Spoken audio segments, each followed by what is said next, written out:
급박하게 돌아가는 한반도 정치 안보 상황 매주 금요일 이분과 함께 짚어봅니다. 금요 시사계의 진보 달마대사 김종대 최강 디펜스 시작하겠습니다. 김종대 의원님 안녕하십니까? 안녕하십니까? 자, 윤석열 대통령의 브리핑 총 기자회견 포함해서 125분입니다. 취임 후에 가장 긴 시간을 할애를 했다고 할 수 있는데 뭐 이슈에 대해서 질문은 다 나왔고 답변도 다 나왔습니다. 일단은 어제 총평 한번 주시면 좋을 것 같습니다. 예, 그러니까 과거의 기자회견하고 뭐가 다르냐면 네. 이번에 국민들 사이에서는 네. 아, 저 대통령의 무지와 무능이 나한테 실제 위험을 줄 수도 있겠구나. 이런 어떤 구체성입니다. 달라졌습니다. 그러니까 뭐 응급실 뺑뺑이야 제가 더 말씀 안 드려도 다 아시는 건데 이게 왜 우리 같은 꼰대 세대들이 네. 온통 사석에서는 이 얘기거든요. 네. 그러면은 뭐냐면은 대통령이 어떻게 이걸 받아들이고 있는가 이런 걸 보는데 이게 과거의 총선 때 대파 논쟁하고는 달라요. 그거는 회복 가능한 분야예요. 예. 대파 가격 올라갔다고 하면 또 내려갑니다. 그렇죠. 예, 사과값 올라갔다고 하지만 또 내려가고 또 어느 정도 비상대책이 있는 대로 없으면 없는 대로 국민들이 적응하고 살면 돼. 대파 한 번 안 먹는다고 죽지 않아요. 네. 이런 부분들에서 하는 게 아이 저 또 대통령이 저런 말 하는구나. 과거가 이 정도였다면 네. 지금은 아 나한테 실제적 위협을 초래할 수도 있겠구나. 예. 또는 집안에 어른이 있으면 걱정이 더 커지는구나. 예. 이게 체감되는 구체성과 절박성이 이게 어제 의료 문제에 대한 대통령 언급에서 느끼는 국민 감정이거든요. 그렇다면 무슨 문제가 생기냐면 예. 두려워지는데 원래 그 정치 지도자라는 그 역할은 네. 국가의 항상성을 유지하고 그런 가운데서 국민 생활의 안정적 기반을 유지하면서 개혁을 하든 말든 이렇게 나가는 겁니다. 우리가 국방개혁한다고 휴전선 안 지킬 겁니까? 그렇죠. 아니 군구조 개편을 하고 국방개혁이 그렇게 중요하다고 그러지만 그 개혁이 아무리 중요하다고 해도 저 휴전선은 지킬 건 지켜가면서 기본을 하면서 하는 거잖아요. 그러면서 하는 게 개혁이에요. 예. 근데 이 의료 개혁의 경우에는 그 부분을 침해했어요. 그 의료 얘기를 좀 해보면 저도 가장 눈에 띄었던 게 뭐 다른 얘기들도 막 심각했지만 의료에 대한 생각 자체가 저는 상당히 놀랐습니다. 특히 그 얘기더라고요. 의대 증원 작업은 정확하게 잘 마무리가 됐고 비상체제 가동이 워낙 원활하기 때문에 걱정할 게 하나도 없다. 현장에 가봐라. 가보면 다 보인다. 저는 가봤거든요. 아닌 것 같은데요. 아니 그런데 현장에 가볼 필요도 없이 예. 충북대 저 병원 그러니까요. 응급실 저 요일별로 셧다운 한다는 거 아닙니까? 그러니까요. 셧다운이 됐어요. 가보면 그거예요. 그러니까 그러니까요. 이게 왜 그러냐면은 내가 아까 국가 지도자 말씀을 드렸는데 네. 이게 제가 몇몇 방송에서 지금 계속 강조하고 있는 사안인데 네. 우리나라 재난 및 안전관리법이라고 있어요. 거기에 보면은 보건의료, 정보통신, 에너지, 네. 물류, 식량, 전기 이런 국가의 기간 그 산업. 그러니까 다시 말하면은 인간 생활에 중대한 영향을 미치는 거는 국가 핵심 기반이라고 설정돼 있고 예. 행안부 장관과 지자체 단체장이 관리를 하는데 그런 시설이 전국에 330개 됩니다. 네. 그중에 보건의료 항목이 따로 있어요. 여기에 보니까 한 30여 개 의료기관이 지정돼 있고 예. 대학병원 6개가 지정돼 있거든요.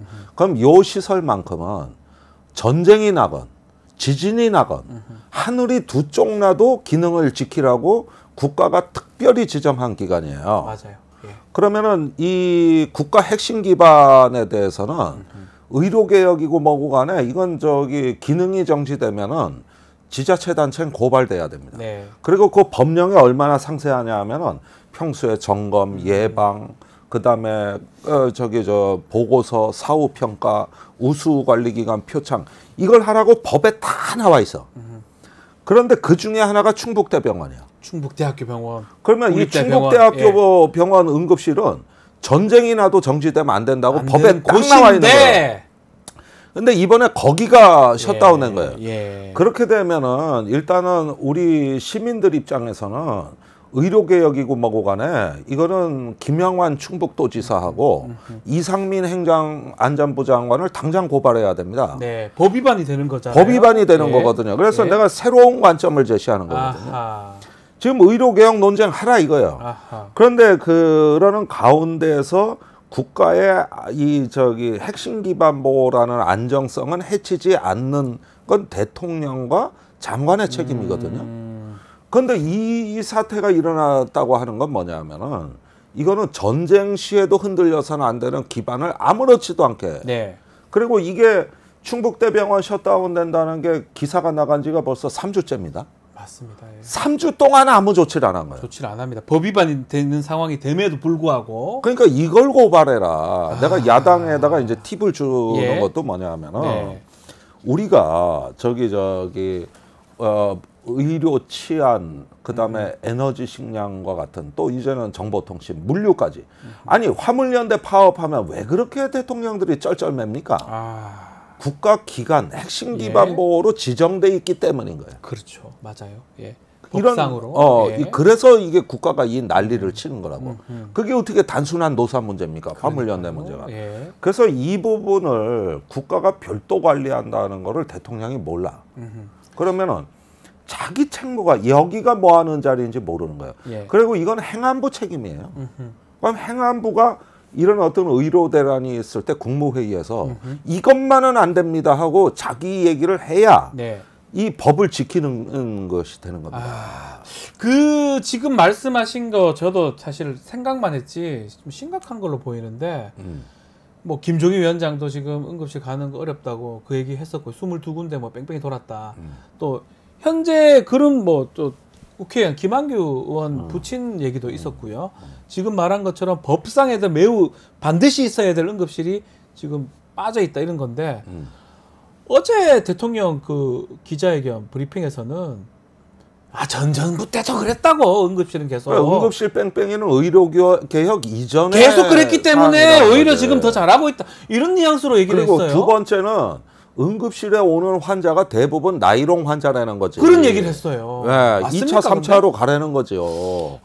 자, 이런 이야기를 했는데 이거는 이 국민 그 생존과 안전에 대한 중대한 도전 행위입니다, 이게. 네.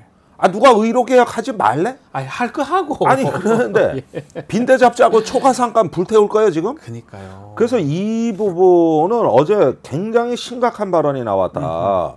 그리고 실제 모른다. 이게 모른다. 어떤 악의를 따지기 이전에 실제 모르는데 이것도 뭐 불교 용어 써서 죄송하지만은 그 부처가 그 삼장법사가 얘기를 한 게 최대 그 죄악은 무지라 그랬습니다. 삼장법사요? 현장법사. 삼장 스님이라고도 하죠. 그렇습니까? 전 또 그래서 이제 유식사상이란 걸 천축국에서 들여와서 거기서 이제 여러 가지 종파가 만들어지는데. 그러다 보니까 내 마음이 흔들리는 게 마음이 만들어낸 허상이다 이걸 하면서 이걸 모르는 게 죄악이라 그랬어. 무식이 가장 큰 죄다. 무식이 가장 큰 죄악이라 그랬어요. 그랬는데 어제 보면은 이게 돌아가는 가장 국민 어떤 그 중대한 생활상에 대한 내용을 허위로 알고 있다. 그러면 대통령의 가장 큰 죄악은 무지가 되는 겁니다. 이게. 그래서 여기에서 일단 중대한 사태가 일어났는데 문제는 이게 여야 간의 공방이면은 또 그러려니 하지만 지금은 여당조차도 그렇죠. 자기들이 지금 국가가 존재하냐고 묻고 있어요. 자기들이. 심지어 전략부총장 얘기가 큽니다. 한동훈 대표 최측근 아니겠습니까? 달나라 인식이다 이렇게. 달나라 인식. 이거는 국가가 존재하느냐. 이건 대통령에 대한 직격탄이거든요. 직격탄으로 봐야 되겠죠. 그 외에도 뭐 인요한 최고위원. 인요한 최고위원도 마찬가지고요. 또 경로했다고 용산이더라고. 그다음에 나경원 의원이 또 치고 나오고 있고. 안철수 의원은 진즉부터 경고했던 사람이고 의사 출신이니까 그런 것도 있고요. 그런 것도 있고 그래가지고 여당 내에서도 이게 집단화되고 있고 확산되고 있으니까 심지어 그 한동훈 대표 만찬도 기분 나쁘다고 추경호 대표한테 알려줘 한동훈 대표 모르고 있었다는 거 아니야? 오늘 원래 만찬 있어야 되는데 미뤄졌죠. 근데 그 내용 중에 하나가 이 의료 관련된 다른 어떤 의견을 한동훈 대표가 갖고 있는 거 아니냐, 뭐 그것 때문에 개강된 거 아니냐 이런 얘기도 있어요. 네, 그렇습니다. 그래서 이런 일이 벌어지는 가운데서 우리가 이 개혁에 대한 대통령의 일단 무지랄까 오해가 뭔가를 내가 근원을 따져보니까 이분은 이 국가의 중요한 개혁을 자기가 어떤 지사적으로 이렇게 혼자서 하는 걸로 알고 계시더라고. 사실은 개혁의 성공을 위해서 협치를 하는 거거든요. 그렇죠, 맞습니다. 이해관계자들이 참여하고 협력적으로 하는 거예요. 그게 국가 아니겠습니까? 그런데 이분의 개혁은 그런 게 아니고 과정으로서의 개혁이 아니라 목표로서의 개혁이에요. 그러니까 가급적 참여하는 숫자가 적어야 돼. 그래야 내가 지사적으로 이렇게 치고 나간다. 그래서 목표지상주의라는 거. 두 번째, 그 개혁조차도 국가가 유지해야 될 최소한의 기본, 여기서 안정은 해치지 않는 가운데서 앞으로 나간다. 그래서 개혁이 혁명보다 어렵다고 하는 이유가 이겁니다. 혁명은 전복시키고 둘러 엎으면 돼. 그렇죠. 뭐 힘만 있으면 바꾸면 그만이에요. 그러니까 국가의 안정을 고려할 필요가 없다. 그러면 혁명이 되는 거예요. 그렇죠. 그러나 국가의 본체, 어떤 지속성은 유지하는 가운데 변화를 추구해야 된다. 그러니까 얼마나 어려워. 개혁이. 얼마나 어려워. 그래서 개혁이 혁명보다 어렵다고 하는 건데 이분은 지금 혁명을 개혁으로 착각하는 거다. 인식이. 그래서 여기에 인식론적 오류가 있고 두 번째는 분석적 오류가 있다. 논리적인 건데 이게 뭐냐 하면은 무엇이 지금 어떤 국가의 경제, 사회 이런 국민의 안전 문제가 지금 잘 돌아갔다고 할 때 일부러 나쁜 기준점을 찾아내는 거예요. 예컨대 내가 반에서 꼴찌야. 꼴찌다. 그런데 이번 달에는 반에서 꼴찌에서 2등 했어. 그럼 엄청난 발전인 거야. 꼴찌 때하고 비교를 하니까. 그런데 이 얘기를 하면 주변에서 웃어. 비웃죠. 저 위에 공부 잘하는 아이들 보면. 나 공부 잘하는 애들이 싫어 나는. 솔직히 말해서. 그런 애들이 요즘 나라 다 망치고 있잖아. 저도 마찬가지입니다. 저는 공부를 못했습니다. 그것도 변호사 있잖아요. 그러니까 무슨 얘기냐면 수출이 회복됐다.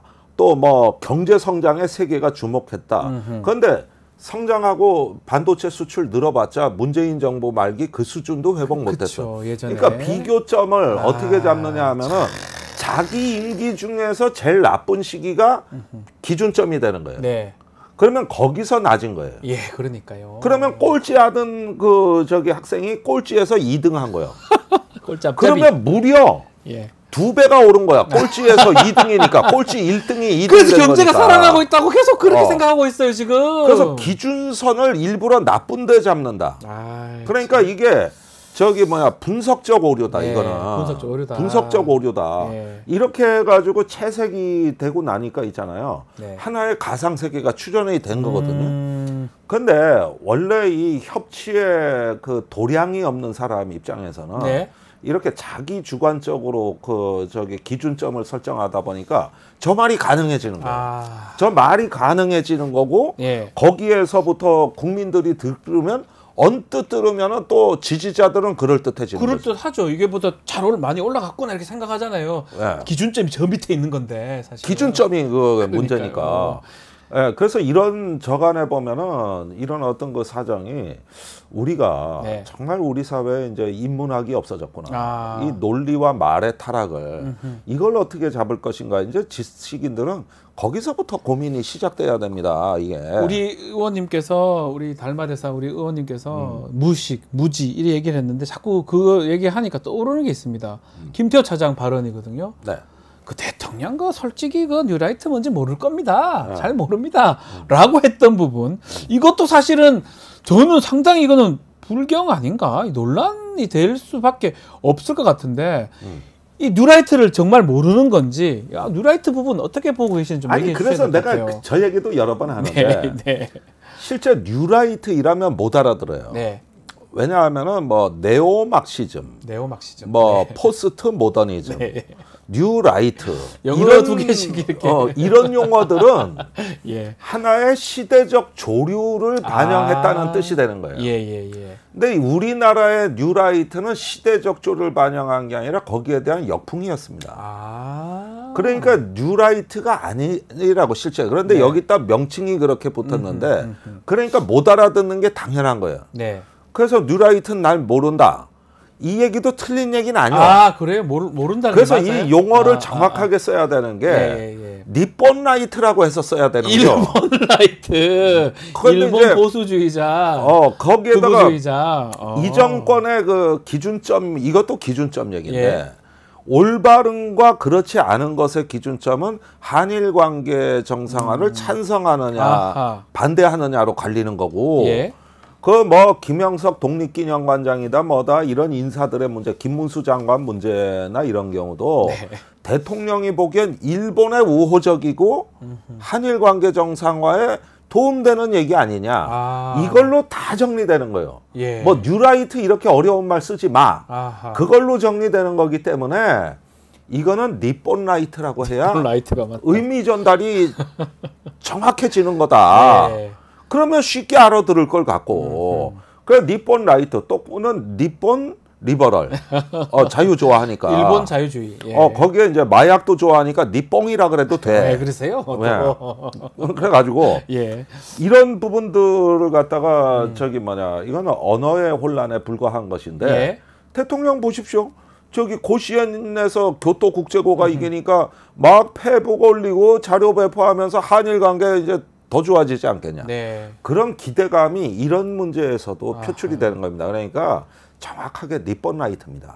그 혹시 김태호 차장이 대통령의 의식을 좀 지배하는 거 아니냐 이런 논란도 있거든요. 그렇게 보십니까? 그래서 저는 신돈이나 묘청에 비유한다. 그때 말씀하셨어요. 그런데 이 부분도 이제 하나의 어떤 그 저기 방황하는 영혼들이 어떤 이념적 출구를 찾아가지고 몰려다니는 현상인데 그러다 보니까 저기 이 실체가 드러나는 와중에 그 김태효가 최근에 운영이 나와서 최근 발언을 보면은 이제 저기 뭐야 이제 역사에 대한 어떤 그 책임을 묻겠다는 그 여론이 형성되니까 두려워하더라고. 그때부터 이제 뉴라이트 발뺌이 시작된 거고 대통령까지도 그 말 그대로 하고 있단 말이에요. 그러니까 둘 사이는 여느 대통령과 차장의 관계가 아닌 것 같아요. 좀 달리 봐야 됩니까? 이거는 사적으로 그 저기 끈끈한 좋게 말하면 연대, 동일화, 나쁘게 말하면 지배 관계라고 할 수가 있죠.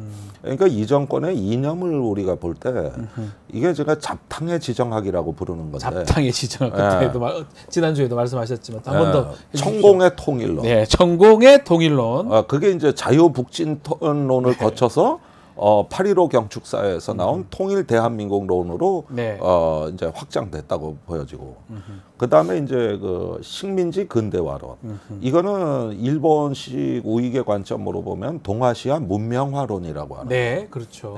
거기에서 이제 영향을 받아가지고 이제 그게 이토 히로부미 뭐 이런 거 아닙니까? 정말 또 연결이 되는 하나의 축이 있고 그 다음에 이제 세 번째가 사이비 지정학인데. 그게 바로 저기 중국이 이제 그 동아시아 지역 패권자가 된다는 망상하에서 그 인도 태평양 또 FOIP라 그랬는데 그게 이제 프리 오픈 인도 패시픽이라고 해서 자유롭고 개방된 인도 태평양론 이 일본이 제기한 담론. 이제 이거를 수용하면서 의도적으로 대륙에 대한 불안감을 키웠다는 거. 이 세 가지로 구성된 이념입니다. 그런데 이게 모이면 잡탕인겨. 잡탕이죠. 어떨 때는 저기 같이 동맹하면서 좌파적 프레임을 차용하고 어떨 때는 인도 태평양이라 그러면서 우파적 또 지정학을 소환하고 모아보니 잡탕인 거예요. 잡탕이 되는 거. 세 개 다 모아보니까 잡탕이 되는 엉망이 되는 거죠. 그래서 이게 신뢰성 없는 이론이고 현실성이 없는 가정에서 출발한다는 데서 이론적으로 신뢰성이 없다. 이렇게 보는 거고요. 그 다음에 심의 과정이 없다. 심의가 없다. 그러니까 지금 대통령의 문제는 아무리 그 보수 정권이라 하더라도 대통령이 지식이 부족할 때 참모들의 자유로운 토론을 보고 그런 결심을 하고 하는 거 아닌가요? 그러니까 자기는 정책 결정을 하면 되는 거거든요. 그러니까 그렇게 할수록 선택지가 풍부해져요. 그렇죠. 당연히 그렇죠. 그런데 이 사람은 지배자예요. 참모들이 다른 얘기를 못하고 그 다음에 간신들이 득실거려가지고 여기서 서로 완장 차고 나오겠다고 이래 버리니까 나머지가 침묵하는 거예요. 못하는 거죠. 보고도 못하는 거고 얘기도 안 하는 거고 심의가 없는 거잖아요. 없어요. 결국은. 이런 일화가 있어요. 그 2년 전에 한일 관계 정상화한다 그럴 때 박진 외교부 장관이 물 반컵 발언을 한 적이 있습니다. 그렇죠. 따라놨으니까 반컵은 일본이 따라줄 것이다. 그때 안보실에서 경로했다는 거 아니에요. 왜 외교부 장관이 쓸데없이 일본에 부담을 주냐 이거죠. 그래가지고 저 물 반컵이 실제 문제가 된 발언이고. 그렇습니까? 정권 내부에서. 그 다음에 강제 노동자 저 동원 문제 또 이런 문제에 대해 가지고 제3자 변제로 그냥 퉁쳐버리려 그러니까. 그때 윤덕민 주일 한국 대사가요? 본국에 서신을 보내가지고 이런 식으로 하면 큰일 난다. 근데 그 윤덕민 대사가 한일 관계 정상화론자거든. 지독히 친일이라고. 그러니까 친일이니까 또 그거 있고 그거 하는 사람. 근데 외교관의 관점으로 봐서 이래다 이거 조금 신중히 하셔야 된다. 이렇게 조언했다 찍혔다는 거 아니에요. 그러니까 이게 뭐냐면 보수가 보기에도 너무 아니라는 거잖아요. 이래가지고 속도 조절하자고 했다가 다 이제 수그러들었는데 이게 히틀러가 러시아 침공하기 전에 독일 총참모부의 그 천재 장군들이 이거 조금 신중히 해야 된다 하다가 다 숙청당했지 않습니까? 그런데 히틀러가 연전연승하면서 봐라 내 말대로 하니까 다 되지 맞지. 근데 러시아는 왜 안 돼? 이래가지고 이제 그 사이비 지정학자 하우스오퍼하고 결별을 하고 그 아들이 나치 장교인데 히틀러 암살을 하려고 했던 게 러시아 침공 문제 때문이거든요. 그런데 그 현상이 지금 당정 간에 나오고 있다고. 우리나라 같은 결별하는 이유가 이제 적이 돼 가고 있는 거죠. 그렇죠. 그래 이제 히틀러가 러시아 침공 전야하고 비슷해. 그런 상황이다. 그랬는데 요런 부분들을 우리가 보면은 잡탕에 지정하게다가 지정학인데 잡탕이고 독선 독주에다가 독선 독주 이런 부분인데 여야 관계 민주당 얘기는 이제 빼고 얘기하자고. 아예 집권 세력이 분열된다는 거예요. 이거 심각한 문제가 되는 거죠. 이제. 알겠습니다. 또 하나 더 짚어보세요. 어제 국정 브리핑 했던 과정에서 최상병 사건 관련된 얘기를 했는데 전 깜짝 놀랐습니다. 청문회 몇 번 방송 통해서 잠깐 봤는데 보니까 그게 다 외압이 없다라고 다 확인이 됐다 라고 얘기를 하더라고요. 아니 이건 어떻게 봐야 됩니까? 아니 그런데 참 내가 이런 거까지 일일이 얘기해야 되나? 이건 시청자들 판단이 더 빠르실 거라고 봐요. 아니 이게 어떻게 제3자 문법입니까? 압력을 넣고 외압을 넣는 당사자가 대통령인데. 그러니까요. 그런데 보니까 외압이 없던데요? 외압은 네가 행사했어. 왜 1인칭이 본인이 한 거잖아요. 본인이. 왜 1인칭이 3인칭으로 바꿔? 말이 안 되는 그러니까 거죠. 이 이야기는 대통령이 청문회를 보면서 회심의 미소를 졌다는 뜻이에요. 봐 안 드러나잖아. 방탄 잘 하잖아. 이렇게 보고서 자기가 자신감을 가졌다는 얘기가 되는 겁니다. 그래서 그 청문회에서 증인 선서도 거부하고 핵심 증인들 다 그거 발뺌하고 모르고 800에 7070은 누구 전화인지 이것도 결국 국가안보사항이라. 아직까지 그걸로 다 전화했잖아요. 지금 다 드러났는데. 그런데 이렇게 방탄하면 되는구나. 바로 저거야.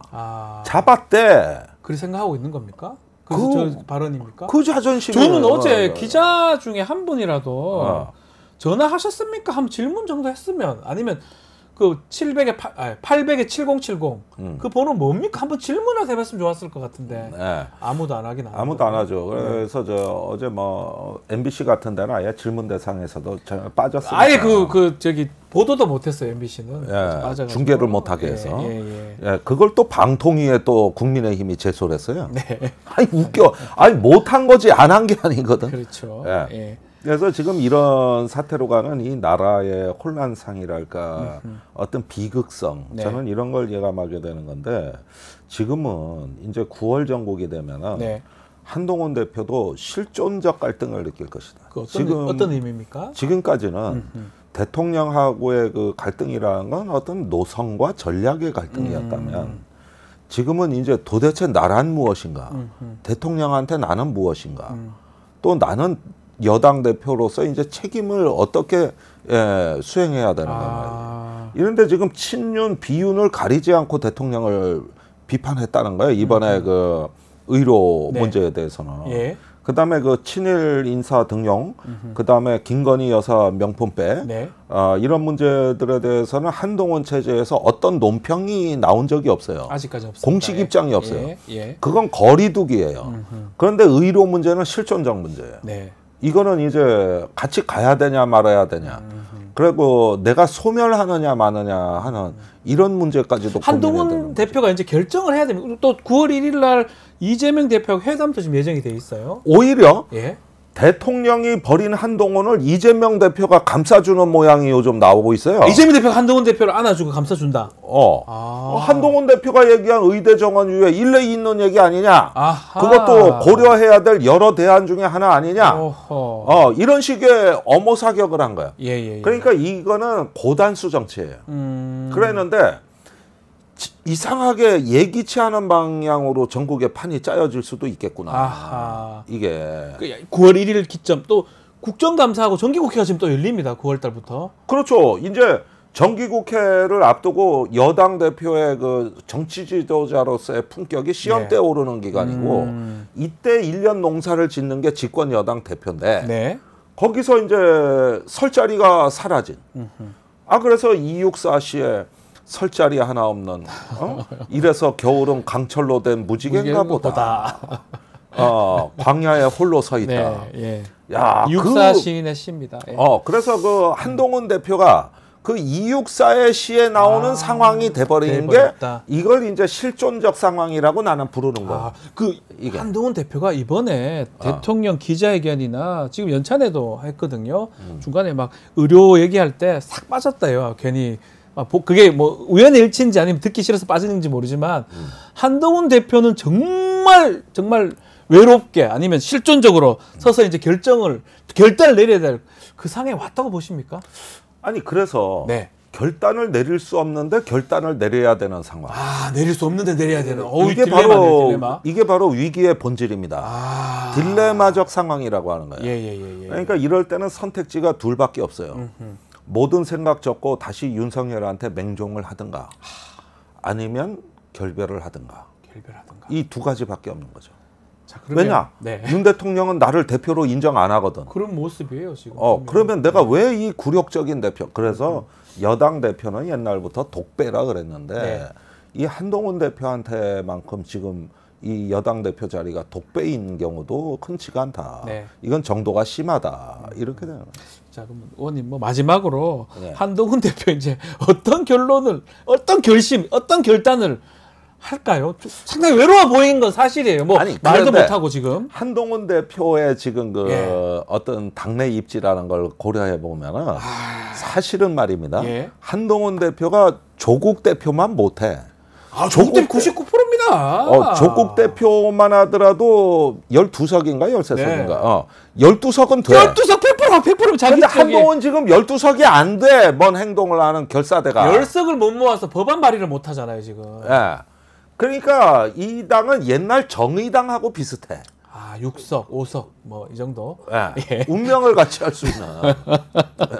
그거 딱 들으니까 이해가 딱 되네요. 말이 여당 대표지. 내가 보기엔 자기 정치, 자기의 어떤 언어를 개발하지 못하고 지금 한동훈 대표가 한 말 중에 기억나는 게 거의 없거든. 선거 때부터. 거의 없어요. 진짜. 뭔가 이렇게 선명한 비전 같은 게 기억나는 게 없어요. 동료 시민 여러분 뭐 이거 같은데 이게 무슨 말인지도 잘 모르겠어요. 그거는 이제 서두에 꺼내는 심사숙녀 여러분하고 똑같은 거예요. 그러니까 이거 외에는 기억나는 게 없기 때문에 자기 정치가 아직까지는 이 사람은 뭔지도 모르고 공허합니다. 그러니까 내면의 공허함을 발견할 때가 인간은 가장 고통스럽거든요. 나의 빈틈, 나의 공백 이런 걸 발견할 때가 가장 그 고통스러운 건데 이런 걸 다스리지를 못하고 결국은 붕괴할 가능성이 높은 지도자다. 붕괴할 것이다. 우리 댓글에 정의당 하면서 빵 터지셨어요. 또 정의당 의원 계셨는데 또 정의당 얘기를 또 한동훈 대표는 정의당 보다 못하다 이 말씀이 와닿네요. 좀. 아니 내가 정의당에 있었는데 그때 6석이었다고. 그렇지만 똘똘한 6석이 다 한데 뭉쳐서 움직였잖아요. 예, 예. 아, 그래서 노란봉투법도 그랬고, 예. 파리바게트도 해결하고, 예. 이게 작은 당이 의외로 문제 해결력이 있어요. 네. 의외로. 예. 그런데 한동훈은 없어. 그러니까 내가 보기에는 그러지 마시고, 예. 나중에 탈당해서 정의당 같은 거 하나 비슷한 규모로. 그 정도군요, 지금 상황을. 그렇게 보시는 거군요. 예, 그렇죠. 그럼 나간 다음에 따라갈 의원이 있겠어요, 지금? 아니, 6석은 된다니까. 6명은 될 것이다. 네. 정의당 6석으로 20년 버텼는데 왜 못해? 알겠습니다. 예. 한동훈 대표가 이 방송을 보시는지 모르겠습니다. 하여튼 김종대 의원님께서 어떤 충심의 말씀을 하신 거죠. 그렇죠. 실존의 시간, 결단의 시간이다. 지금까지 한동훈이 네. 법기술자로 온갖 폐악질을 다 했는데 네. 이제부터라도 예. 소신 있는 길을 가라. 그렇게 되면 국민들이 한 번은 재평가해 줄 거다. 네. 예. 이거를 마지막 고언을 하는 건데 예. 뭐 할지 안 할지야 내가 모르지. 그 시간은 다 됐습니다. 예. 9월 1일 이제 더 이상 없는 것 같습니다. 알겠습니다. 오늘 최강 디펜스 여기서 마무리를 하겠습니다. 김종대 의원과 말씀 나눴습니다. 감사합니다. 감사합니다.